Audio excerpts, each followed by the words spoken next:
ፋኖ ከፍተኛ ሚና በኢትዮጵያ ታሪክ የተጫወተ ሀገሩንም ያቆየ ለማለት ይቻላል። እንግዲህ በዛ መልኩ ነው ፋኖን የምናየው። ፋኖ ራሱን የማትረፍ ራስነት የፋኖ ራስነት አሁን የተለየ ነው። በቋሚነት ማለት ይቻላል ራሱን አደራጅቶ በጦር ሜዳ ትግል በብዛት ራሱን ከጥፋት ለማዳን እና አያይዞም የአማራው ማህበረሰብ ከጥፋት ለማዳን የተነሳ ኃይል ነው። ይሄ እንግዲህ በዚህ ላይ ለየት ይላል ከታሪካዊ እንትኑ። አይነት ጉዳዮች ጠቅሳል። ራስን መከላከል፣ ለአንድነት መታገልና ስር ነቀል መዋቅራዊ ለውጥ ማምጣት ነው። አሁንም በአፄ ኃይለ ሥላሴም ጊዜ ጣሊያኖች ኢትዮጵያን በብዛት ከፋፍለዋታል። እያንዳንዱን በጎሳ ከፋፍለው ኢትዮጵያ የምትባል ሀገር በካርታም ሆነ በጽንሰ ሀሳብ ትኑር እንጂ በፋኖቹ ጽንሰ ሀሳብ ትኑር እንጂ በግብር ላይ የለችም። የሰጡት ምንድን ነው? የጣሊያን ምስራቅ አፍሪካ መንግስት ነው የምትባል የነበረው። አሁን ፋኖ ግን የአንድነቱ ኢትዮጵያ የምትባል አንድነት ሀገር እንዳትጠፋ ነው የተዋጉት። በዚህ ምክንያት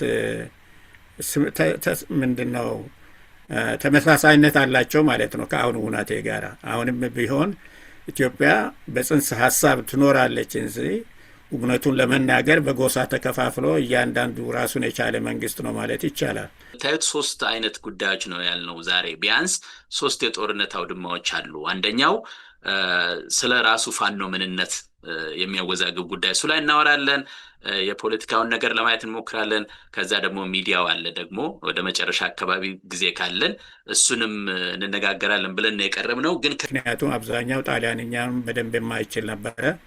በዚህ ምክንያት በየአካባቢያቸው ቋንቋ ከመናገር አማርኛ ይናገሩና አማርኛ ጠንካራ ቋንቋ ይሆናል። ይሄ እንዳይሆን ብሎ ዲአማሪሳሲዮን የሚባል እቅድ አወጥቶ ነበር። ዲአማሪሳሲዮን ማለት ምንድን ነው? አማርኛን ማጥፋት ማለት ነው። አሁንም ያለነ ሁናቴ ከዛ በጣም ልይ አይደለም። በተግባር ማለት ነው። ዝም ብሎ ቃል በቃል መናገር እንዲህ ነው ዓላማችን ደግፉን ብቻ ሳይሆን በትግሉ አካሄድ ላይ ምን ያህል ተንጸባርቋል ለሚለው ጥያቄ እኔ መልስ ምንም ያህል አልተንጸባረቀም ማለት በተግባር ለምሳሌ ይሄን የሚያሳይ ይሄን ምንለው ምንድነው ትግሉ የተጀመረባቸው አካባቢዎች ጎጦች ወይም ክልሎች ወይም ወረዳዎች ከዛ ያለፈ የእድገት የማሳየትና መሬት ቦታዎች የመቆጣጠር ያንን ደግሞ አደራጅቶና አጠናክሮ ወደፊት የመቀጠል ሰፋ ያሉ ተለቅ ያሉ ከተሞች እየያዙ ወደ ዋና የመካከለኛ ስልጣን የመያዝ አቅጣጫ የስርዓቱ ምንድነው የስርዓቱ ህገቢስነት መላቀጥ ማጣት መስቀልቅልነት ነው። ያ ስርዓት እስካልተወገደ ድረስ ችግሩ ይፈታል ብሎ ማሰብ እውነቱም የህልም እንጀራ ነው የምለው። ፋኖም በዛ መልክ እያሰበ ስር ነቀል ስርዓት አመጣለሁ ካለ ስር ነቀል ስርዓቱ ለውጡ ስር ነቀል መሆን አለበት።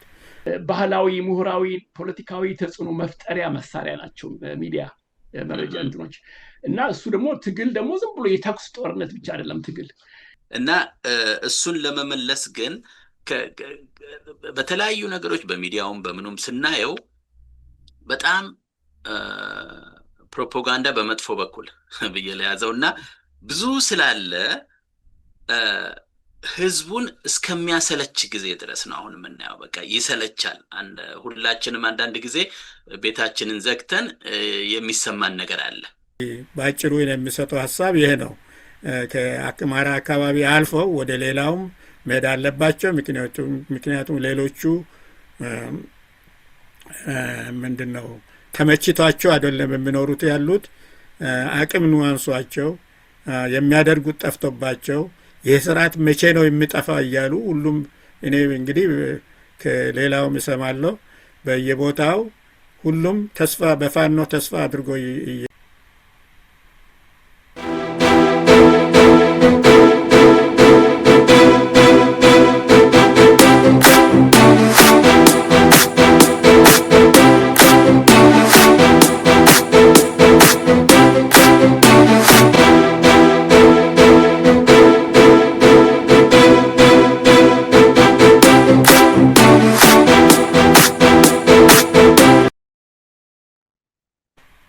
ጤና ይስጥልኝ አድማጭ ተመልካቾቻችን፣ እንዴት ሰነበታችሁ? ዛሬ ትልቅ እንግዳ ይዤ ቀርብ ያለሁኝ እንግዶች ፕሮፌሰር ኃይሌ ላሬቦ እና ዶክተር ተስፋዬ ደመላሽ ነው ይዤ ቀረብኩት።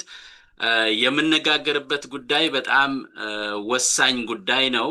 እንደምናውቀው እንግዲህ ፋኖ በቃኝ አገዛዙ ችግር ፈጥሮብኛል፣ በህዝቤም ላይ በጣም ከባድ የሆነ ፈተና ደርሷልና ብሎ ወደ ጫካ ከወጣ እንግዲህ ቆይቷል። 2 ዓመት ተኩል ሆኖታል።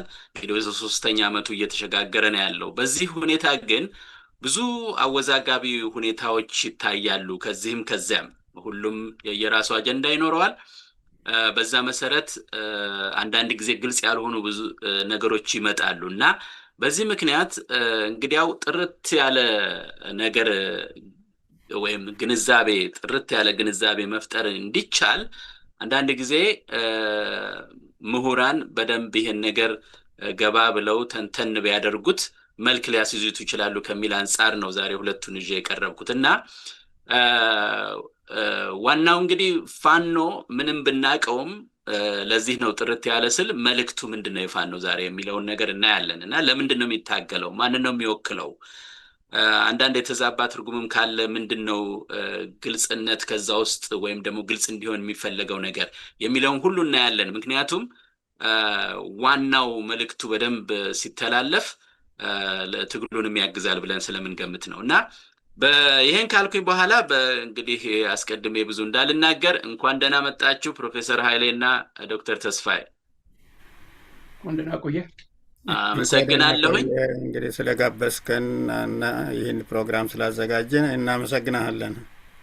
እኔም በጣም አድርጌ አመሰግናለሁኝ። እግዚአብሔር ይስጥልኝ። እንግዲህ የመጀመሪያውን ጥያቄ እንግዲህ ስለ ፋኖ ስላነሳን ታሪካዊ ጉዳይ ያለው ፋኖ እና ታሪካዊም ነው በኢትዮጵያ ውስጥ እና ይሄን ፋኖ የሚለውን ጽንሰ ሐሳብ ከታሪክ አኳያ እንግዲህ አስተማሪያችን ፕሮፌሰር ኃይሌ ላሬቦ ቢጀምሩ ተወዳለሁ። ከዛ በኋላ ዶክተር ተስፋዬ ጋር መጣለው። እኔም አስፈላጊ ሲሆን እየተቀባበለን አንዳንድ ነገሮችን መጣለን። እንግዲህ ከታሪኩ አኳያ እንመጣና ከዛ በኋላ ደግሞ አሁን ያለው ፋኖ ያለውን ግንኙነትና ልዩነትም ለማየት እንሞክራለንና እስኪ መጀመሪያ እንግዲህ ባልኩት መሰረት ፕሮፌሰር ኃይሌ ላሬቦ እንግዲህ መጀመሪያ እድሉን ላንተ ነው የሚሰጥህና ከታሪክ አኳያ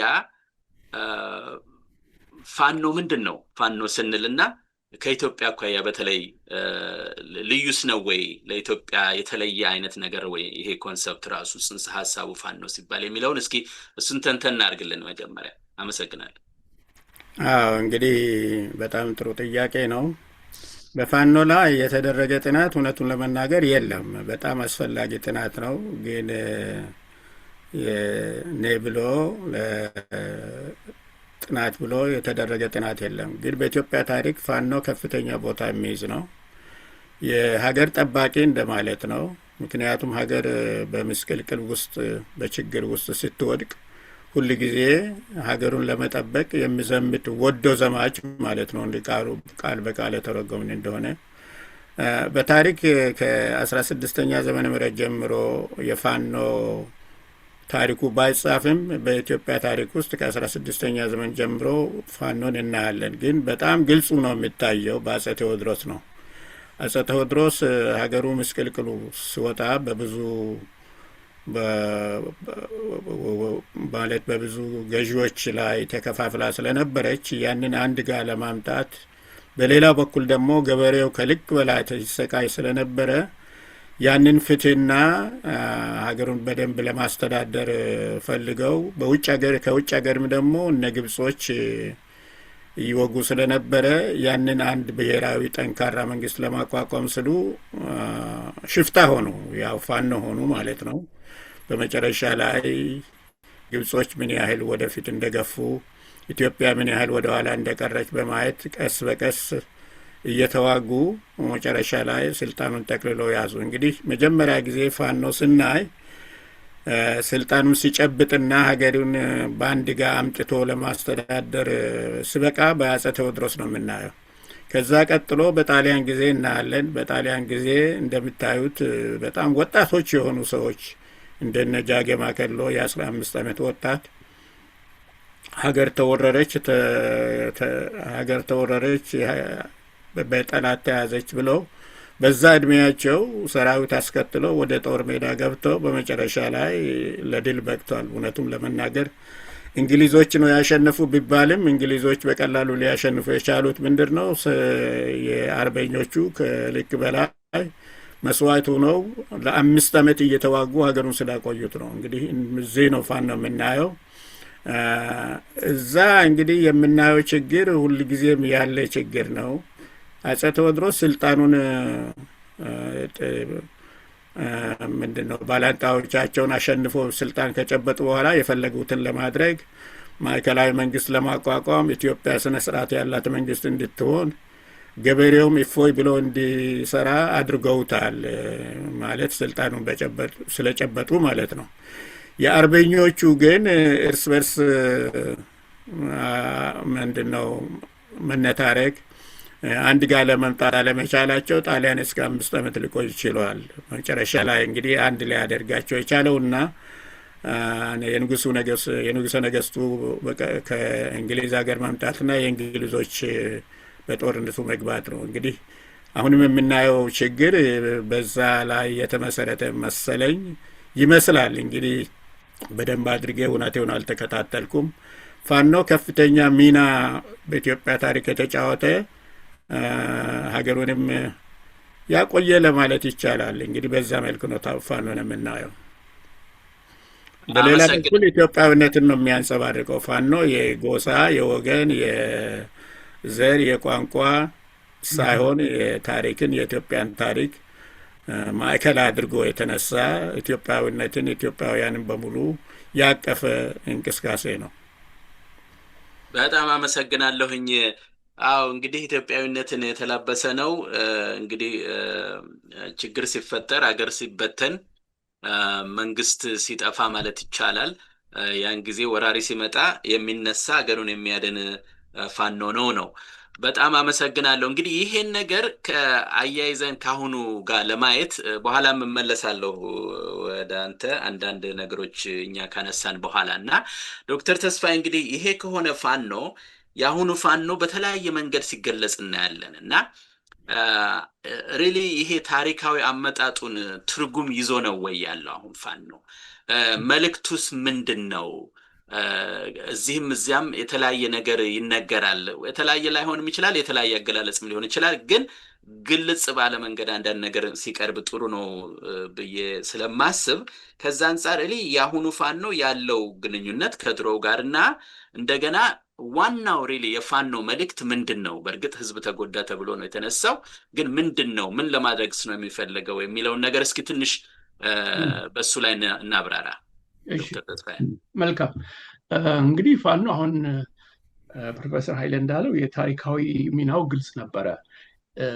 በእውን ያለን የነበረን መንግስት ይሄ መንግስት የማገዝ ይሄ እንግዲህ አጋዥ የጦር ኃይል ነው። ራሱን ችሎ የተዋጋ ኃይል ሳይሆን እንዳለው ፕሮፌሰር ኃይለ ይሄ የፈቃደኞች በፈቃድ የሚዘምቱ ራሳቸውን ያሰለጠኑ ራሳቸውን ስንቅ የያዙ እና የመንግስትን እርዳታ ሳይጠይቁ ራሳቸውን ችለው የሚሳተፉ ማለት ነው እና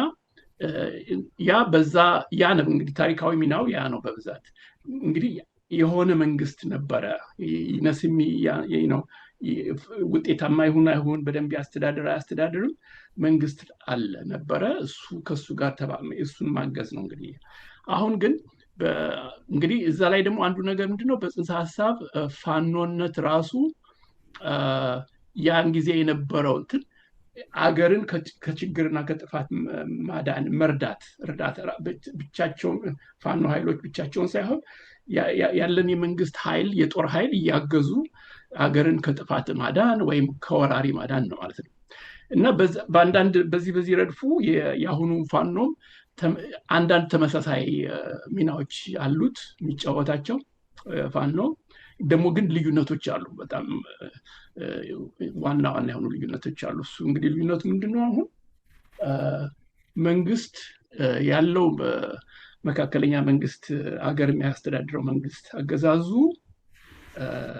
ከፋኖ ጋር የሚተባበር ሳይሆን ምንም እንኳን በነበረው የወያኔ ዘመን ጦርነት ላይ ጥቂት ዓመት በፊት ከመንግስት ጋር የተባበረ ሚሊሻ ነበር ማለት ይቻላል የፋኖ ኃይል ግን ለዘለቄታው መንግስትና ፋኖ ሆድና ጀርባ ሆነዋል እንዲያውም አለመገናኘት ብቻ ሳይሆን መንግስት ፋኖን አጠፋለሁ ብሎ ተነስቷል ትጥቅ አስፈታለሁ ብሎ ዝቶ የተነሳ ኃይል ነውና ፋኖ ራሱን የማትረፍ ራስነት የፋኖ ራስነት አሁን የተለየ ነው በቋሚነት ማለት ይቻላል ራሱን አደራጅቶ በጦር ሜዳ ትግል በብዛት ራሱን ከጥፋት ለማዳን እና አያይዞም የአማራው ማህበረሰብ ከጥፋት ለማዳን የተነሳ ኃይል ነው ይሄ እንግዲህ በዚህ ላይ ለየት ይላል ከታሪካዊ እንትኑ የታሪካዊ ፋኖነት አማራን በተለይ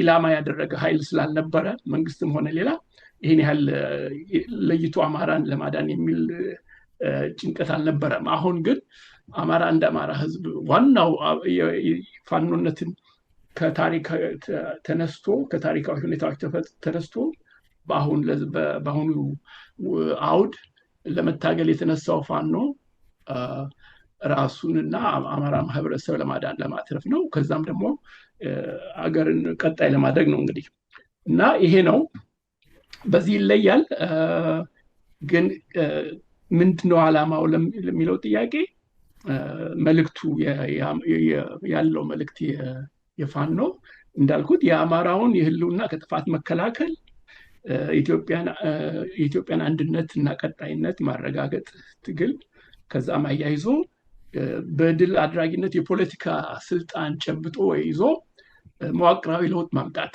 በአገሪቱ ይሄ የዘረኛ አገዛዙን መዋቅር ንዶ በዘር ያልተደራጀ አገራዊ የስርዓተ መንግስት ማቋቋም ይሄ ነው እንግዲህ በዚህ ይለያል ከታሪካዊ እና ያሁኑ ፋኖ ባጭሩ ትልቅ ሚና ተሸካሚ ሆኗል ትልቅ ኃላፊነት ወስዷል ካጀማመሩ በጽንሱም ባተሳሰቡ ሌላው ባጭሩ መግለጽ የምፈልገው የፋኖነት አሁን እንደ ጽንሰ ሐሳብ ልዩ ሆኗል ምክንያቱም ምንድነው ከፈት ያለ ነው የተለያዩ ወገኖች ሊገቡበት የሚችሉ የአማራ ታጋይ ወገኖች ማለት ነው ከየክፍለ ሀገሩ ከየጠቅላይ ግዛቱ ከወሎ ከጎንደር ከጎጃም እና የግድ አንድ ሆነው ሳይሆን በየጠቅላይ ግዛቱ ተነስተው ፋኖ የሚለውን እንትን ሰፋ ያለ እንትን አለው ይሄ አተረጓጎም ሁልጊዜ ሊስማሙ በማይችሉ ስብስቦችም ነው የተጠራቀመው አንድ ሆነው የተነሳው አንድ ለመሆን እየሞከረ የተነሳው ልበለው አንድ አልሆነም በውን ግን ነሄ ነው ከዛ እንግዲህ ከዚህ ላይ የሚነሳው ነገር ያሁኑ ፋኖ ቃል በቃል ይሄ ቃል ቅድም የጠቀስኳቸው ዓላማው ህልውና የአማራውን ህልውና የኢትዮጵያን አንድነት እና መጠበቅና ስልጣን ይዞ በአቅራቢ ለውጥ ለማምጣት ቃል በቃል የገለጹት ነው የፋኖ መሪዎች ይሄ ከነሱ እንትን የወጣ ነው ግን ከልዩነት እናያለን ከቃል በቃል መልእክቱ ጀርባ በተጨባጭ ስናየው እስከዛሬ የታየው የፋኖ ትግል አዝማሚያ በኦፊሴል ከተባለለት ጋር ምንም ያህል አይቀራረብም ማለት በትግል ሂደቱ ይህን ያህል ምንም እንኳን ብዙ ዓመት እየታገሉም ባይሆን ባለፉት 2 ዓመት ተኩል እንዳልከው ሰለሞን ይሄ ያሳዩት የወደፊት የመገስገስና ወደ ስልጣን የመጠጋት ከዛ መዋቅራዊ ለውጥ የማምጣቱ ሂደት ላይ እዛው ጉዞ ላይ ትንሽ ወደ ኋላ ነው ያሉት ምክንያቱም በአመዛኙ በየወረዳው በየክፍለ ሀገሩ በየጠቅላይ ግዛቱ በየወረዳው ተጥደው ነው የቆዩት እስካሁን ድረስ እና ይሄ ነው እንግዲህ አይ በጣም ጥሩ ነው። ወደዛ ነጥብ እንመጣለን። ትንሽ መልእክቱ ላይ አንዳንድ ያለው የትግር አሻሚ ቃላቶች እንመጣለን። እንዳልከው እንግዲህ 3 አይነት ጉዳዮች ጠቅሰሃል። ራስን መከላከል፣ ለአንድነት መታገል እና ስር ነቀል መዋቅራዊ ለውጥ ማምጣት ነው። ፕሮፌሰር ኃይሌ እዚህ ጋር እንደው ከታሪኳ አንቋያ እንዲገቡል ፈልጌ ነው። ምክንያቱም አንዳንድ ቦታ እንደ ትችትም የሚደረግ ነገር አለ። በፊት ፋኖን ለምሳሌ አገር በፈረሰ ወቅት አርበኞች ተከላክለው እንደቆዩት ሁሉ አገር ለማዳን በዛ ጊዜ ዘውድ ነበር።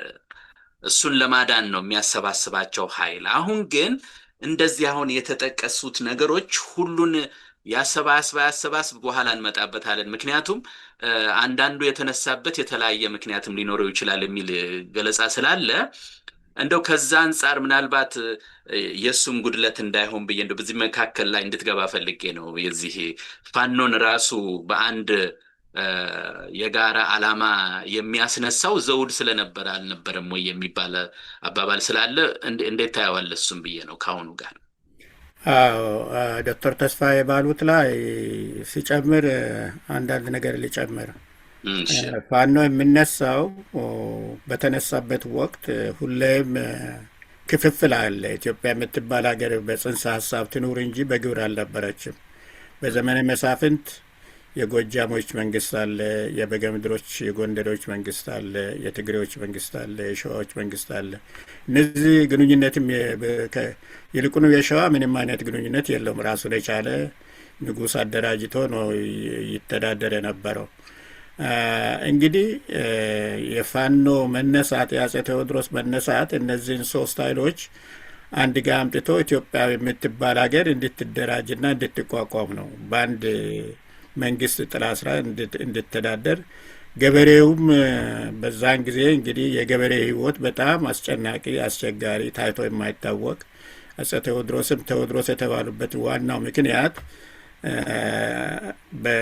በስምንተኛ ዘመን ይሁን በምን ዘመን መጥቶ ቴዎድሮስ የሚባል ገበሬውን ነጋዴውን በሙሉ ያድናል፣ ሀገሪቷም ወደ ተነበረችበት ሰላምና እርቅ ትመለሳለች የሚል ትንቢት ስለነበረ ነው። በዚህ ምክንያት ሀገራችን አንድ አልነበረችም ማለት ነው። አጼ ቴዎድሮስም ስነሱ እውነት ነው የሚያውቁት የአስተዳደር ስርዓት ንጉሳዊ ስርዓት ስለነበረ ሌላ አማራጭ አልነበራቸውም። እንግዲህ በጊዜው ተወስኗል ማለት ነው። አሁንም በአፄ ኃይለ ሥላሴም ጊዜ ጣሊያኖች ኢትዮጵያን በብዛት ከፋፍለዋታል። እያንዳንዱን በጎሳ ከፋፍለው ኢትዮጵያ የምትባል ሀገር በካርታም ሆነ በጽንሰ ሀሳብ ትኑር እንጂ በፋኖቹ ጽንሰ ሀሳብ ትኑር እንጂ በግብር ላይ የለችም። የሰጡት ምንድን ነው? የጣሊያን ምስራቅ አፍሪካ መንግስት ነው የምትባል የነበረው። አሁን ፋኖ ግን የአንድነቱ ኢትዮጵያ የምትባል አንድነት ሀገር እንዳትጠፋ ነው የተዋጉት። በዚህ ምክንያት ምንድን ነው ተመሳሳይነት አላቸው ማለት ነው ከአሁኑ ሁናቴ ጋር። አሁንም ቢሆን ኢትዮጵያ በጽንሰ ሀሳብ ትኖራለች እንጂ እውነቱን ለመናገር በጎሳ ተከፋፍሎ እያንዳንዱ ራሱን የቻለ መንግስት ነው ማለት ይቻላል። ባይሆን ሌላው ቀርቶ ማዕከላዊ የሆነ ቋንቋ እንኳ የላቸውም። ልክ ወደ ዘመነ መሳፍንት እንደተመለሰና አድርጋችሁ ተመልከቱ። በጣሊያን ጊዜ ባይሆን አማርኛ ጣሊያኖች እንግዲህ በጣም የሰሩበት አማርኛ የሚባል ቋንቋ እንዲጠፋ ነው። ምክንያቱም አማርኛ ኢትዮጵያውያንን ያገናኛል እና በዚህ ምክንያት ጣሊያኖችም እዛ ሊያሰፍሯቸው የመጣው ዋናው ዓላማ ጣሊያኖችን በኢትዮጵያ ለማስፈርና ወደ ውጭ ሀገር በስደተኝነት እንዳይሄዱ ለማድረግ ነበረ። የሰፈሩት ጣሊያኖችም የመጡት ከተለያዩ የጣሊያን አካባቢ ስለሆነ የሚያስማማቸው ቋንቋ አልነበረም። ምክንያቱም አብዛኛው ጣሊያንኛም በደንብ የማይችል ነበረ። በዚህ ምክንያት በየአካባቢያቸው ቋንቋ ከመናገር አማርኛ ይናገሩና አማርኛ ጠንካራ ቋንቋ ይሆናል። ይሄ እንዳይሆን ብሎ ዲአማሪሳሲዮን የሚባል እቅድ አወጥቶ ነበር። ዲአማሪሳሲዮን ማለት ምንድን ነው? አማርኛን ማጥፋት ማለት ነው። አሁንም ያለነ ሁናቴ ከዛ በጣም ለይ አይደለም። አማርኛ የሚባል ቋንቋ ይጥፋ፣ ምክንያቱም የኢትዮጵያን አንድነት ይጠብቃል ነው። እንግዲህ ዘውዳዊ ስርዓት እንግዲህ ዘውዳዊ ስርዓት በጊዜው የነበረው ስርዓት ነው። ሌላ አይነት ስርዓት እንግዲህ ያላየኸውን ነገር አስቀድመ 200 ዓመት 100 ዓመት አስቀድመ ይህን አይነት መንግስት ልፍጠር አትለው። የምትፈጥረው ምንድን ነው? ባየኸው ተመስርተህ ነው። በዚህ ምክንያት ከዘውዳዊው ስርዓት ውጪ የነበረው የባላባቶች የመሳፍንት ስርዓት ነው። የመሳፍንትን ስርዓት ነው ሊያውድሙ የተነሱት። የመሳፍንትን ስርዓት ካወደሙ በኋላ ደግሞ ማዕከላዊ መንግስት ያስፈልጋል። ማዕከላዊ መንግስት በዛን ጊዜ ዘውዳዊ ስርዓት ነው። አሁን ዘውዳዊ ስርዓት ደግሞ አሁን አምባገነናዊ እንላለን። ግን ዘውዳዊ ስርዓትም ቢሆን ዝም ብለን መክሰሱ ተገቢ አይመስለኝም። ይሄ ኮንስቲቱሽናል በህግ የተመሰረተ ዘውዳዊ ስርዓትም ሊኖር ይችላል። ይሄ ደግሞ ለኢትዮጵያን እንደ አንድ አማራጭ አድርጎ ማየት ይገባቸዋል እንጂ ይሄ በፍጹም ጠቃሚ አይደለም ብሎ መወርወሩም ተገቢ አይመስለኝም። ምክንያቱም የኢትዮጵያ ዘውዳዊ ስርዓት ከሌሎቹ በጣም የተለየ ነው ማለት ይቻላል። ከአብዛኞቹ ብሔረሰቦች ጋር የተጋባ ነው። አንደኛ ደግሞ ወገን የማይለይ ነው። ሁሉንም በትክክል የሚያይ ነው። በዚህ ምክንያት ዘውዳዊ ስርዓት ማለት መጥፎ ነው ማለት አይደለም። የሚያዋጣ ከሆነ ለህዝብ ለሀገር ሰላምና እርቅ የሚያመጣ ከሆነ ፍትህ የማያዳላ ከሆነ ዘውዳዊ ስርዓት በዓለም ያየናቸው የዘውዳዊ ስርዓት በጣም ሀብታሞች ሀገሮች ናቸው። በዚህ ምክንያት በእኛ ሀገር መጥፎ የሚሆንበት ምክንያቱ አይታየኝም። አሁንም ቢሆን አማራጭ ሆኖ አይቅረብ ማለት ተገቢ አይመስለኝም። ምክንያቱም ህዝቡ የሚያዋጣው ምንድር ነው? የትኛው ነው የተሻለው? ሰላም የሚያመጣ እርጋታ የሚያመጣ ብልጽግና የሚያመጣ ህዝቡን አንድ የሚያደርገው ስርዓት ነው መታየት ያለበት እንጂ ይሄ ዘውዳዊ ስርዓት ነው ተብሎ መወርወር እና መተው ያለበት አይመስለኝም። በዚህ ምክንያት ዘውዳዊ ስርዓትም የራሱ ጥሩ ጎኖች አሉት፣ መጥፎ ጎኖች አሉት። እነዛ መጥፎ ጎኖች በህግ ሊታገዱ ይችላሉ። አሁን በዓለም ያየናቸው መንግስታት አብዛኞቹ ዘውዳዊ ስርዓቱ ከሁሉም የበለጸጉ ናቸው ማለትም ይቻላል። ከጃፓን ጀምሮ እንግሊዝ ሀገር፣ ይሄ ስኮትላንድ ምንድነው የስካንዲኔቪያን ሀገሮች በዘውዳዊ ስርዓት የሚመሩት ናቸው። በዚህ ምክንያት ትንሽ ጠበብ አድርገን ማየት የለብንም ማለት ነው። በጣም እንደውም በጣም የሚያወያይ ነገር ነው ያመጣኸው። ተገቢ ነው። አክቹዋሊ የዛሬ 3 ዓመት ነው ምናምንም አንድ የሆነ ውይይት ላይም ስታካሄድ ተመሳሳይ ነጥብ አቅርበሃል እና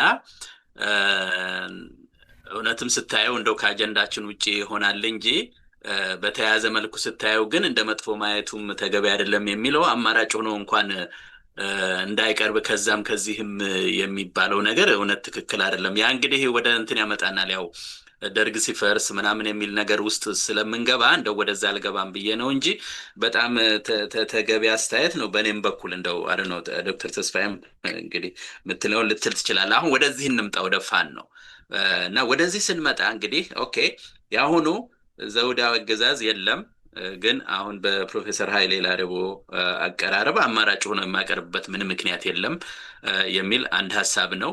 ማንኛውም ሐሳብ መምጣት አለበት መቼም እንግዲህ በየቦታው የሚነገረው እሱ ነው። እንነጋገር በዚህ ሆኖ ግን አንድ ሐሳብ ሲመጣ ደግሞ አይሆንም ማለት ትንሽ ስለሚያስቸግር እሱም በዛ እንውሰደውና አሁን የፋኖ ያሁኑ ያለው ፋኖ የተነሳው ተመሳሳይነቱ እንዳለ ሆኖ የገለጻችሁት አማራን ማዳን አለበት፣ ከዛም አልፎ ደግሞ አማራ ሲድን ኢትዮጵያ ትድናለች የሚል አስተሳሰብ አለ። ያ ደግሞ ከሆነ ኢትዮጵያ ፍትሃዊ የሆነች ኢትዮጵያ ደግሞ ወደፊት ፍትሃዊ የሆነች ኢትዮጵያ እንድትመጣ ካስፈለገ ደግሞ ስር ነቀል የሆነ ለውጥ ያስፈልጋል የምትለው ነገር አለ ዶክተር ተስፋዬ በተደጋጋሚ እና አሁንም እነዚህ መሰረት ሆነው አሁን እነዚህ በርግጥ ይሄ መልእክት በሚገባው መጠን ተላልፏል ወይ? እዚች ጋር ትንሽ እንትን እንበልና ወደሚቀጥለው ሄዳለሁ ብዬ ነው። ያው አድማጭ ተመልካቾቻችን እንደምታዩት 3 አይነት ጉዳዮች ነው ያልነው ዛሬ። ቢያንስ 3 የጦርነት አውድማዎች አሉ። አንደኛው ስለ ራሱ ፋኖ ምንነት የሚያወዛግብ ጉዳይ እሱ ላይ እናወራለን። የፖለቲካውን ነገር ለማየት እንሞክራለን። ከዛ ደግሞ ሚዲያው አለ ደግሞ ወደ መጨረሻ አካባቢ ጊዜ ካለን እሱንም እንነጋገራለን ብለን የቀረብነው። ግን ከዛ በፊት ግን የፋኖን ነገር ማጥራት ስላለብን እነዚህ ሶስት የጠቀስናቸው ጉዳዮች እንዳሉ ሆነው አማራጩንም ነገር ሌላም ይዞ ቢሆን ዋናው ግን የኢትዮጵያ መዳን ነውና ይሄ አሁን እነዚህ ሶስት የገለጽካቸው ጉዳዮች ዶክተር ተስፋዬ በትክክል መልእክቱ ተላልፏል ወይ?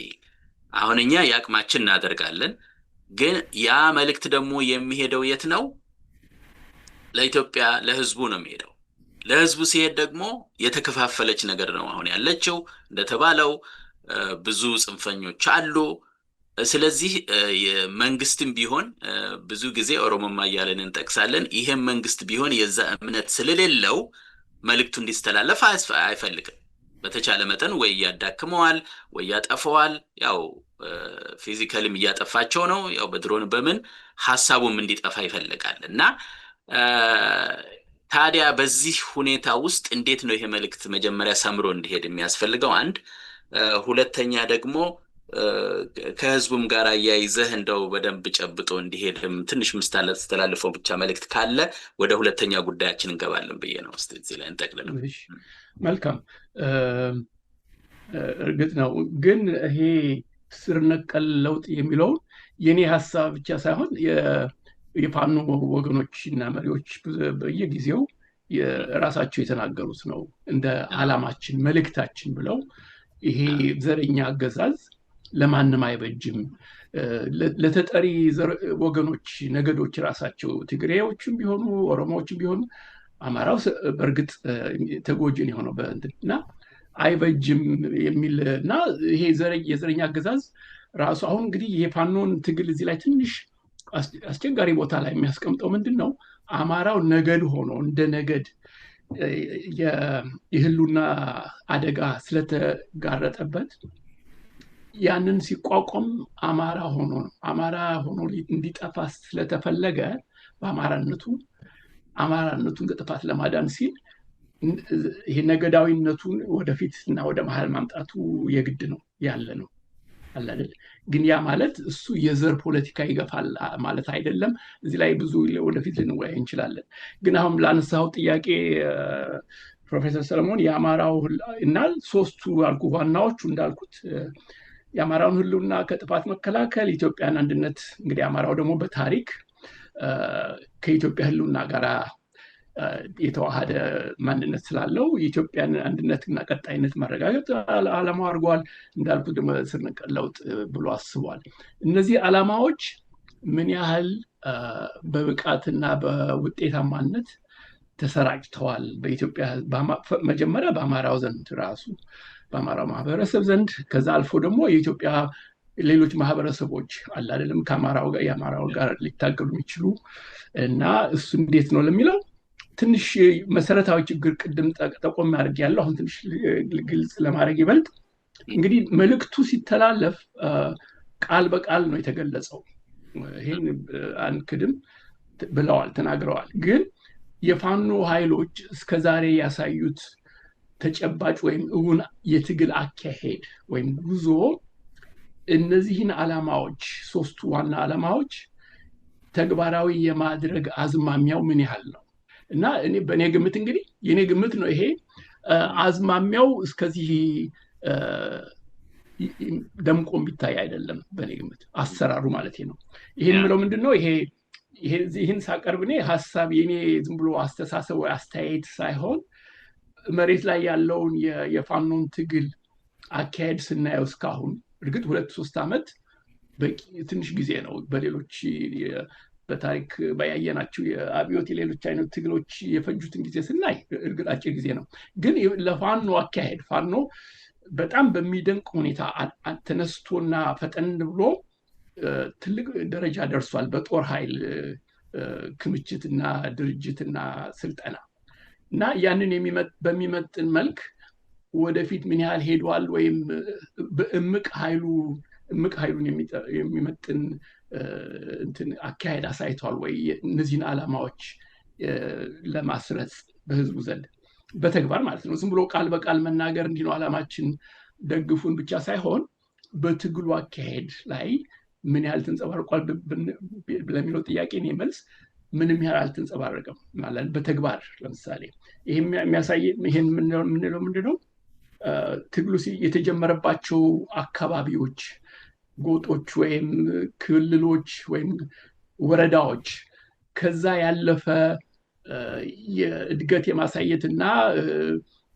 መሬት ቦታዎች የመቆጣጠር ያንን ደግሞ አደራጅቶና አጠናክሮ ወደፊት የመቀጠል ሰፋ ያሉ ተለቅ ያሉ ከተሞች እየያዙ ወደ ዋና የመካከለኛ ስልጣን የመያዝ አቅጣጫ ብዙ አልሄዱም ማለት ሳይሆን ቢያንስ አቅጣጫና አዝማሚያ ያሳያል ወይ የመሄድ ትንሽ እንደው እድገት እና እዛ ላይ እኔ አላየሁም። ስለዚህ ህዝቡ ቃል በቃል ከሚነገረው አማራውም ሆነ ሌሎች የኢትዮጵያ ማህበረሰቦች ቃል በቃል ከሚነገራቸው ይልቅ በተግባር የሚያዩት ነው ይበልጥ የሚያግባባቸው ብዬ አስባለሁ።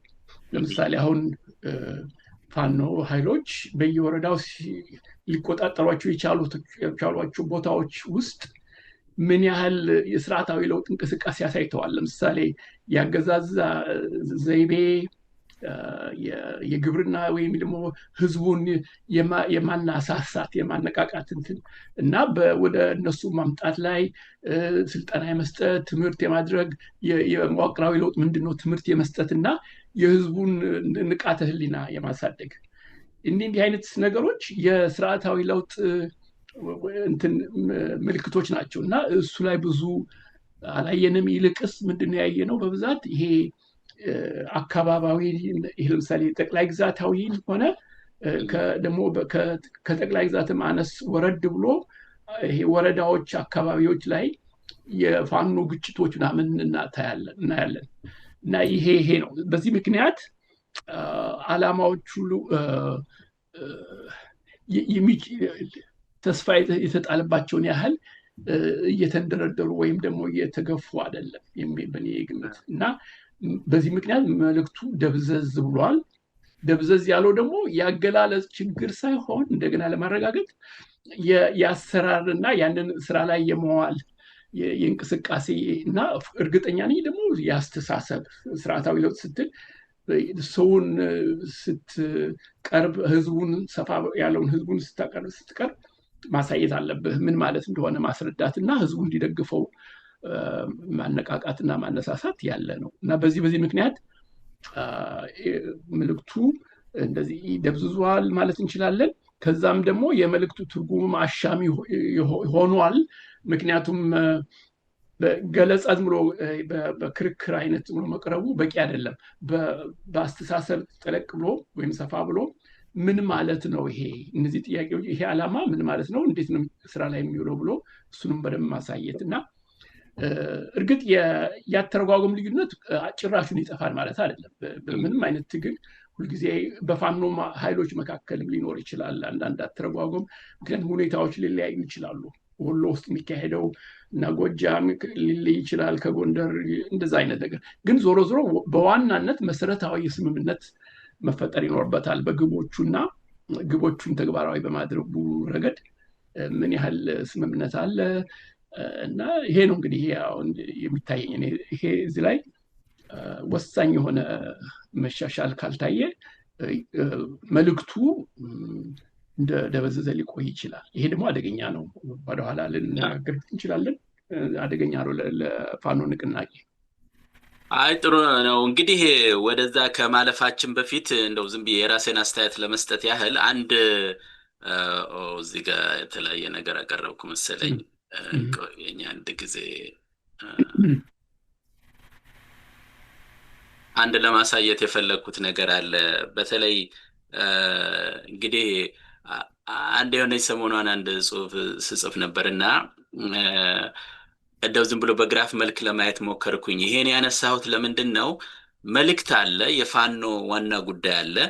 ከዛ ደግሞ መንግስትም የሚፈጥረው ሌሎቹም የሚፈጥሩት ደግሞ ኖይዝ ብየዋለሁኝና በዛ ኖይዝ ውስጥ በዛ ጩኸት ውስጥ በዛ ጫጫታ ውስጥ ደግሞ ትክክለኛ የሆነውን ሲግናል ለማግኘት ይቸግራል እና የራስ መንገድ መጠቀም ያስፈልጋል እና ፋኖ ብዙ ይጠበቅበታል እንዳልከው አሁን በትክክል መልእክቱን ለማስተላለፍ በነዛ ውስጥ ነው የሚያልፈው እንዲሁ ዝም ብሎ አልጋ ባልጋ አይደለም መቼም እና የግድ ይኖራል ግን በዛ ውስጥ ግን መልእክቱን ትክክለኛ መልእክቱን ለማስተላለፍ የሚያስፈልጉ ነገሮች አሉ እንደው አንዳንድ ጊዜ ገፋ ብለን ብንነጋገር እኔ እንደው ሳስበው አንዳንድ ራሱ ከፕሮፓጋንዳ ማኳያም ሊሆን ይችላል ያው ሁልጊዜ በመጥፎ ነገር ስለሚታይ ነው ፕሮፓጋንዳው በርግጥ ግን ቢሆንም ሁሉም ነገር አምፕሊፋይ ሲደረግ ሲግናሉም ኖይዙም ምኑም አንድ ላይ ሲቀርብ ለመለየት ያስቸግረዋል ሰው እና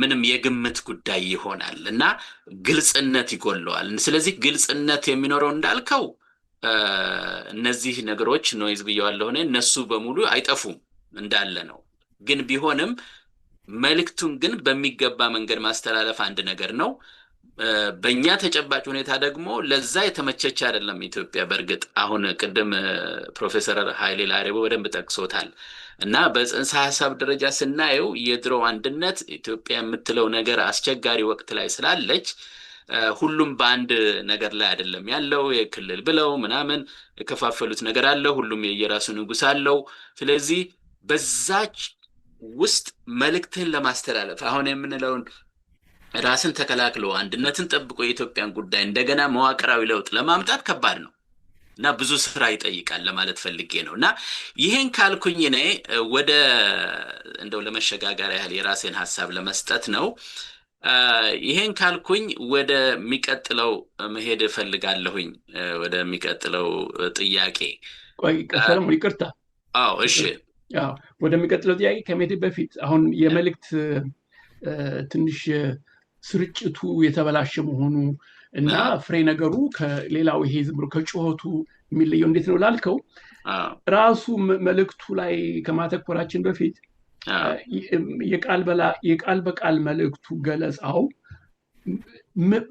ይሄ ዓላማው ምንድነው ፐርፖዝ ምንድነው ይሄ ለፖለቲካ ፍጆታ ተብሎ የተደረገ ነው ወይስ ከልብ የታቀደ ዓላማ ነው ይሄ መዋቅራዊ ለውጥ ነው እና ዝም ብሎ ከባድ ነው ከማለታችን በፊት ምን ያህል ምክንያቱም ከባድ ነገር ተጀምሮ በትንሹ ወደ ከፍተኛ ቦታ ይደረሳል አብዮት ብዙ አይነት ለውጥ ሊመጣ ይችላል ምንድነው በሌላ አነጋገር ለምሳሌ የአቅምና የፋኖ አቅምና ድክመቶችን የሚያሳይ ነው አቅም የተወሰነ አቅም ስላላቸው እምቅ አቅም ትልቅ አላቸው ግን በእውን ያላቸው አቅም የተወሰነ ስለሆነ እንዲህ አይነቶችን ግቦች መከታተል ያቅቷቸዋል ነው የምንለው ወይስ ሆን ተብሎ የተያዘ ታክቲካዊ እና አካባቢያዊ ስልት ነው የፋኖች ይሄ ለኔ ይሄን መጠየቁ ጥሩ ነው ምክንያቱም ከሐሳቡ ከመልእክቱ ጀርባ ያለው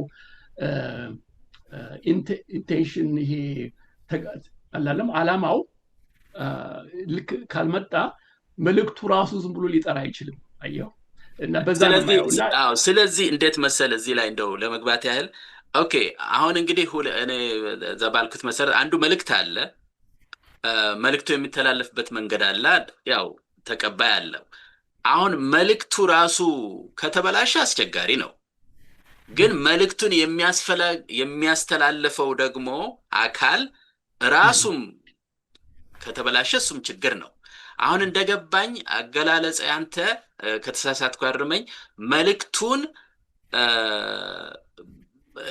የአቅም ችግር ሳይሆን ለማስተላለፍ ግን ራሱ ሆን ተብሎ እንዲበላሽ ተደርጎ ነው መልእክቱ የተላለፈው ነው አይደለም እንደዛ አይደለም አየው በፖለቲካ ትግል መልእክቶች ሲስተላለፉ ለፖለቲካ ፍጆታ ተብለው ሰው ለማግባባት ምሁራንን ለመሳብ ይደረጉና በተግባር ግን ሌላ አይነት የተበላሸ ማለት ሳይሆን ሌላ አይነት አሁን ለምሳሌ ዝግምተኛነት ነው የሚባለው ቀስ ያለ በወረዳዎች የተወሰነ በአካባቢ የተወሰነ ትግል ለምሳሌ ሜቢ ድርድር መጠበቅ ልበለው እንጂ ራሳቸው ተንደርድረው ኃይል ገንብተው ስልጣን የመያዝ እሱ በቃል ተነግሯል ያ መልእክት በተግባር ግን እነዚህ ኃይሎች ወይም ኃይሎቹ በጠቅላላ ሳይሆን መሪዎቹ ራሳቸው አሁን የፋኖ አመራር ላይ የምናየው የነሱ ቀደምትነት የሚሰጡት ፕራዮሪቲ የሚሰጡት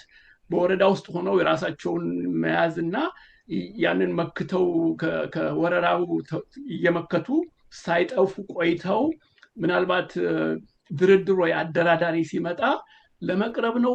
ይሄ ለጥያቄ ማቅረብ አለብን ግልጽ ያለ ከሆነ ካልከው። ምክንያቱም በተቻለ መጠን ያላቸው እምቅ ኃይል የወታደር ብዛት የጀብዱ ጀግንነታቸው አርበኝነታቸው ይህ ሁሉ ያለ ነው። በተለይ ደግሞ አገዛዙ በጣም የተንኮታኩት ነው። በእነሱ ገለጻ ስታየው ያገዛዙ ወራሪው ኃይል ምንም ሞራል የወደቀ ዝም ብሎ እህል የሚያቃጥል ይሄ የሲቪል ማህበረሰቡን የሚያወድም ይሄን ያህል የውትድርና ብቃት ያለው አይደለም። እና የነሱ ከዚህ አንጻር ስታየው የፋኖ ኃይሎች ዝግምተኛነት ወይም ደግሞ በወረዳ ውስጥ መጣል ምንድን ነው ብለህ ራስን ጥያቄ ያስነሳል። እኔ አሁን እነዚህን ጥያቄዎች ነው ማለሳው እንዲህ ሆኗል። እስቲ እንግዲህ ፕሮፌሰር ኃይሌም ለረው ልትገባበት ትችላለህ። እንደው በአጠቃላይ ሁኔታውን ስታየው እኔ ምንድነው አሁን ለምሳሌ ታዲያ ለምን ወጡ? ታዲያ ለመታገል ለምን ወጡ? እነዚህ ሰዎች የሚያዘገዩት ከሆነ ወይም ወይ አለማወቅ ነው በደንብ ወይ ደግሞ አልገባቸውም ቅድም እንደተባለው አንዳንድ ጉዳይ ላይ ወይ ደግሞ መሄድ ካልፈለጉ ደግሞ የሆነ በዘመኑ ቋንቋ የሆነ ሴራ አለ ማለት ነው። አንድ ነገር መኖር አለበት። ስለዚህ መልእክቱ እንዳይተላለፍ ግን የገቱት አሉ ማለት ነው። ለዚህ ነው ቅድም እኔ እዛው መልእክቱ ገና ሲተላለፍ የሚገቱት ነገር ነው ወይ ያ ነው ችግሩ ወይ ያልኩት ከዛ አንፃር ነው። ምናልባት አሁን እንደገባኝ እስኪ ፕሮፌሰርም በዚህ ላይ ይገባበት። ምንድነው ሪሊ የሚፈለገው ነገር በደንብ መሄድ ያልቻለበት ምክንያት? እርግጥ የአርበኞች እርስ በርስ ችግር እንዳለ ቅድም ጠቅሰዋል ከታሪክ አኳያ። እሱ እንዳለ ሆኖ አላማ ደግሞ አለና ምንድነው አላማው ስላልገባቸው ነው ወይስ አላማውን ሌላ አላማ ስላላቸው ነው? መቼም አንድ ነገር መኖር አለበት ብዬ ነው። ፕሮፌሰር እስቲ ቀጥል። አዎ ፕሮፌሰር ተስፋዬ ያነሳው ነገር ለምሳሌ ስር ነቀል ለውጥ የሚለው ቃል በጣም ጥሩ ቃል ነው። ግን እነሱ አሁን የደረሱበት ሁናቴ ስር ነቀልን የሚመለከት አይደለም። ወደ ጠባብነት ነው የተመለሱት። እኔ እንደማየውና እንደማስበው እንደማነበው ከሆነ አንድ ፋኖ ስነሳ ሁል ጊዜ ብሶት አለ፣ አንድ ምክንያት አለ። ያ ምክንያት እንደ ብሶት ሆኖ ይነሳል። በአፄ ቴዎድሮስ ጊዜ እነዚህ መሳፍንት በ5 በ6 ግዛቶች ኢትዮጵያን የቀረውን የኢትዮጵያ አካል ገንጥለው እርስ በርሳቸው መፋጀት ትተው ለምን በኢትዮጵያዊነት አያስቡም ከሚል ዓላማ ነው የተነሱት። ያንን ዓላማ ሙሉ በሙሉ አላሳኩም፣ ግን የእሷቸው ተከታዮች ተከታትለው የመጡት ነገስታት አሳክተዋል። ይልቁን በአፄ ኃይለ ሥላሴ እነ አፄ ዮሐንስ እና አፄ ቴዎድሮስ እና አፄ ምኒልክ የኢትዮጵያ ግዛቶች ናቸው የሚሏቸውን ሀገሮችን አብዛኞቹን ወደ ኢትዮጵያ አምጥተዋል። ጥቂቶቹ ቀርተዋል፣ ግን ጊዜ ይወስናል ብለው የተዉትም ነገር አለ።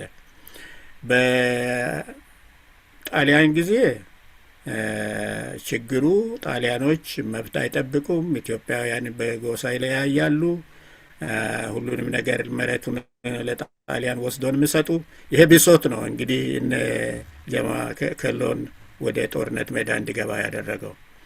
አሁን ደግሞ ብሶታቸው የከፋኖ ብሶት አማራ ተጎዳ፣ አማራ ከልክ በላይ ተመታ፣ ዘረኝነት በዛ ነው።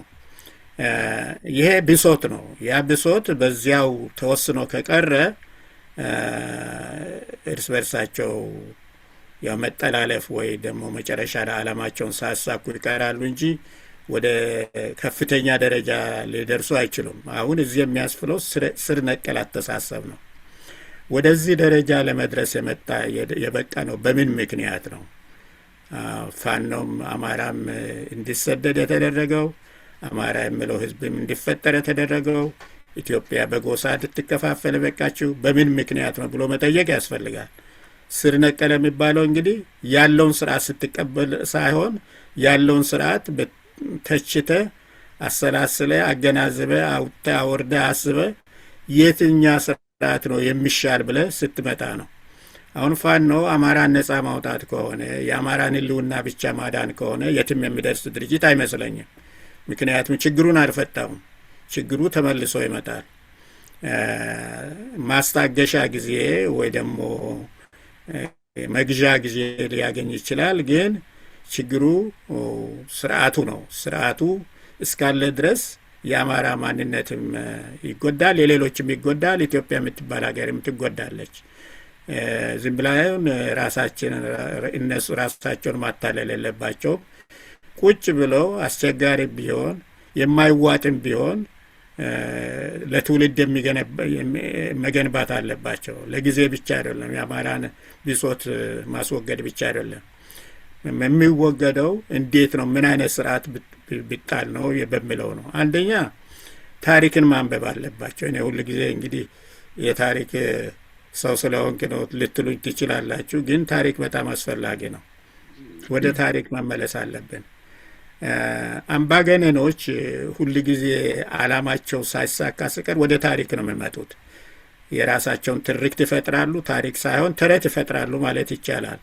ከዛ በማንነት ላይ፣ በቋንቋ ላይ፣ በትምህርት ስርዓት ላይ ያተኩራሉ። ምክንያቱም እነዚህ መሳሪያዎች ናቸው። ግን ዋና ዓላማቸውን ማሳካት ስላልቻሉ በእነዚህ ላይ ነው የሚያተኩሩ። ዋና ዓላማቸው ኢትዮጵያ ገበሬ ራሱ ያውቀዋል። በኢትዮጵያ ታሪክ ከጆን ሎክ ከዴቪድ ሁም አስጣጠገ በፊት ኢትዮጵያውያን የመንግስት ስራ ምን መሆኑን ያውቃሉ። መንግስት ቃል ኪዳን ነው። መንግስት ቃል ኪዳን ባይኖረው ዘራፊ ነው። ምክንያቱም የሚሰራው ስራ ሁሉ የዘረፋ ነው። ግን ቃል ኪዳን አለው። ያ ቃል ኪዳን ያንን ዘረፋ ወደ መንግስትነት ይቀይረዋል። ያ ቃል ኪዳኑ ምንድን ነው? ነጋዴ በሰላም እንዲነግድ፣ ገበሬ በሰላም እንዲያርስ፣ መንገደኛ በሰላም እንዲሄድ፣ በሰላም ሄዶ ከቤቱ ወጥቶ እንዲመለስ የሚል ነው። በአንድ ቃል ፍትህ እንዳይጓደል፣ ሰላም እንዲሰፍን፣ ንግድ እንዲስፋፋ ማድረግ ነው። እዚህ ሀገር እንግዲህ ቃላት እነዚህን አጠቃልለው ሴኪሪቲ፣ ጃስቲስ ኤንድ ምንድነው ፕሮስፐሪቲ ኢኮኖሚ ይላሉ። እንግዲህ የእኛ ሀገር ይሄ በጣም የቆየ ከመንግስት የሚጠበቅ ነገር ነው። መንግስት እነዚህን ሶስቱን ነገሮች ካላሟላ መንግስት አይደለም፣ ዘራፊ ነው። በዘራፊ ስለሚሆን በዚህ ደረጃ ነው ፋኖ የሚነሳው። የፋኖም ስራ ያንን ስርዓት መንግስት ቃል ኪዳን ገብቶ ቃል ኪዳን ተሰጥቶት ያንን ቃል ኪዳን ሳሟላ ሲቀር ወደ ዘረፋ ስለሚሄድ ወደ ዓላማ ወደ ተቋቋመበት ወደ ዋና ግዳጁ እንዲመለስ ማድረግ ነው። አሁን የኢትዮጵያ ታሪክ ትርክት ነው ወይ ተረት ነው? አንደኛ ተረት የተጀመረው በደርግ ነው። በ1960ዎቹ ተማሪዎች ተመስርተው ተረት ጀምረዋል። ተመረቱ ምንድን ነው? የኢትዮጵያ ሕዝብ በጨቋኝና ተጨቋኝ በገዢና በተገዢ መደብ የተቋቋመ ነው። በዚህ ምክንያት ገዢው መደብ መጥፋት አለበት፣ ጨቋኙ መጥፋት አለበት በሚለው ያንን ተረት ደግሞ ወያኔዎች እንደገና ምንድን ነው ጠበብ ባለ መልኩ አስቀመጡት። የኢትዮጵያ በደንብ ለመተዳደር ያልቻለች ትግራይ ለማደግ ያልቻለበት ምክንያት ምንድን ነው አሉ። 3 ነገሮች ናቸው። አንደኛ አሜሪካን ኢምፔሪያሊዝም፣ ሁለተኛ ፌውዳሊዝም፣ ሶስተኛ ደግሞ አማራ ጨቋኝ ነው። እንግዲህ አማራ ጨቋኝ የሚለው ተረት ከዛ ነው የሚጀምረው። በዚያው መልክ ደግሞ ሀገሩን አደረደሩት። ምክንያቱም አማራን መጨቆን እንዲያግዛቸው ብለው አማራ የሚል ክልል ፈጠሩ። በሌላ ሀገር ካለ ደግሞ እየተባረረ፣ እየተደበደበ፣ እየተገደለ እንዲኖር ነው ያደረጉት። ወይም ደግሞ ክልል ብለው ወደ ወሰኑበት እንዲሄድ ነው ያደረጉት። ይሄ እንግዲህ ወያኔ የፈጠረው ስርዓት ነው። ዓላማውን ማሳካት ሳይችል ተረት መፍጠር ግድ ሆነበት። ይህንን ተረት ነው እንግዲህ ፋኖ ማስወገድ የሚገባው። ይህንን ተረት ይዞ አሁን ያለውን ስርዓት የለም ሌላ አማራጭ የለም ብዙ ጣጣ ይፈጥራል ብሎ ከቆየ የጊዜው መፍትሄ ይሆናል፣ ግን ዘላቂ መፍትሄ ሊሆን አይችልም እና በደንብ ብታሰብበት ይሻላል ባይ ነኝ። ከዛ በላይ ማለት ይቻላል። ግን ዋናው ነገር ምንድን ነው? ችግሩ የአማራ መሰደድ አይደለም ሳይሆን የስርዓቱ ምንድን ነው የስርዓቱ ህገቢስነት መላቅጥ ማጣት መስቀልቅልነት ነው። ያ ስርዓት እስካልተወገደ ድረስ ችግሩ ይፈታል ብሎ ማሰብ እውነቱም እኔ የህልም እንጀራ ነው የምለው። ፋኖም በዛ መልክ እያሰበ ስር ነቀል ስርዓት አመጣለሁ ካለ ስርዓቱ ለውጡ ስር ነቀል መሆን አለበት። ማለት ሀገር ምንድነው መዋቀር ያለበት በጎሳ ሳይሆን በቋንቋ ሳይሆን በህዝብ አሰፋፈር፣ በኢኮኖሚ፣ በምጣኔ አመቻቸት፣ ምንድነው በአስተዳደር ምቾት መሆን አለበት እንጂ ዝም ብለህ አንተ የገሌ ጎሳ ነህ ወደ እኔ አካባቢ መጥተህ ልትሰፍር አትችልም፣ በእኔ ፓርላማ ድምፅ ልትሰጥ አትችልም፣ አንተ ጊዜያዊ እንግዳ ነህ የሚለው አስተሳሰብ እስካልተቀየረ ድረስ ሀገር አይኖርም፣ ህዝብም አይኖርም። አማራም በሀገሬ ነው ብሎ በሚቀመጥበት ሀገር በሰላም ሊኖር አይችልም። ራስን ማታለል ይቻላል፣ ግን መፍትሄ ሊሆን አይችልም። በጣም ስር የሰደደ ውይይት ነው የምናካሄደው። አድማጭ ተመልካቾቻችን በደንብ ማየት ያስፈልጋል። እንደው ከዚህ ጋር ተያይዞ አንድ ነገር ላሳያችሁ። ፕሮፌሰር ቀድም ልጠይቅህም ነበረ፣ ግን ጥሩ አድርገህ ስላብራራኸው አለፍ አደረግና አንድ ነገር ልጠይቅ። ምክንያቱም አሁን የሀገር ጉዳይ ከተነሳ ብዬ ነው። ፋኖ አለ፣ ሁለት ፋኖ የተከፋፈለ ፋኖ እንዳለ እናውቃለን። በእርግጥ የትኛው ነው የሚለውን የየራሳችን ሀሳብ እንዳለ ሆኖ አሁን ሰሞኑን ድርድር ተብሎ የገባውን ታስታውሳላችሁ። ማስረሻ ሰጤና እሱ ከተናገረው በእርግጥ ሚዲያውን የሚቆጣጠረው መንግስት ነው። በዛ ሚዲያ ውስጥ ቀርቦ ያለው አንድ ነገር አለ። ምክንያቱም ይሄን የማነሳው ለምንድን ነው? አሁን ከኢትዮጵያ አንጻር የሚለውን ነገር ስላነሳ ነው። ሲሪየስሊ እንድናስብ ፈልጌ ነው። የወልቃይትን ጉዳይ አስቦ አብይም እንደ መጫወቻ ይዞታል። እነዚህም አሁን ፋክሽን የተፈጠረው ፋክሽን እንኳን አትለውም፣ ያው ከዳ ወይም እጅ ሰጠ የተባለውም የተናገረው አለ። እስኪ እሱን እናዳምጥና ሲሪየስሊ ስለ ወልቃይት ጉዳይ ያነሳውን ነገር ስላለ እሱን እናዳምጥና እስኪ በሱ ላይ ዶክተር ተስፋዬ መጋበዝ ስለፈለኩ ነኝ። አንድ ጊዜ እናዳምጥ። ቲክቶክ ላይ የተንጠለጠለ እውቀት ያለው ይሄ ቅንጭብጭብ እውቀት ያለው ግን ከመታዘዝ ያንን ከመፈጸም ወደ ኋላ አይልም እና መሪዎች ያውቃሉ። ከስር ያለው ግን በአብዛኛው የማወቅ እድሉ አነስተኛ ነው። ኤርትራ ላይ የተደረገ አንድ ስብሰባ ነበር፣ አሬና ላይ የተደረገ ስብሰባ ከነ ዘመነ ካሴ የተሳተፉበት፣ ሄኖክ የሚባል ከወሎ አካባቢ የሄደ፣ ከሸዋም እንደዚሁ አንድ ብሩክ የሚባል ልጅ የተሳተፈበት፣ ከጎንደር አንድ ሀብት የሚባል ልጅ የተሳተፈበት ውይይት አድርገዋል። የቲፒኤልኤፍ ጀነራሎችም አብረዋሉ፣ የሻቢያ ጀነራሎችም አብረዋሉ። አሬና ላይ ተገናኝተው የተነጋገሩት ትልቁ ስራ አሁን አንደኛው የአማራ ፋኖ ኮዝ ተብሎ የሚታወቀው የማንነትና የወሰን ጉዳይ ነው። ወልቃይትን አስረክቡን፣ እኛ 4 ኪሎ እናስረክባችሁ ነው የተባሉ። ግልጽ ነገር ነው የነገሯቸው። ጥይቱንም መሳሪያውንም ሁሉንም እኛ እንገፋለን፣ ብቻ ማስገቢያ ኮሪደር ይከፈት። በዚያ ደረጃ ተግባብተው ነው የመጡ። ይሄንን ይዘዋት ነው ያሉ አመራሮች። ወደ ታች ቢያወርዱት ሰራዊቱ ላይ ይቀበል ይችላል፣ ጀኒውን የሆነው አይቀበልም። ግን ደግሞ ግልብ ይሄ ሶሻል ሚዲያ ላይ የተንጠለጠለ እውቀት ያለው ፌስቡክ ላይ ቲክቶክ ላይ የተንጠለጠለ እውቀት ያለው ይሄ ቅንጭብጭብ እውቀት ያለው ግን ከመታዘዝ ያንን ከመፈጸም ወደ ኋላ አይልም።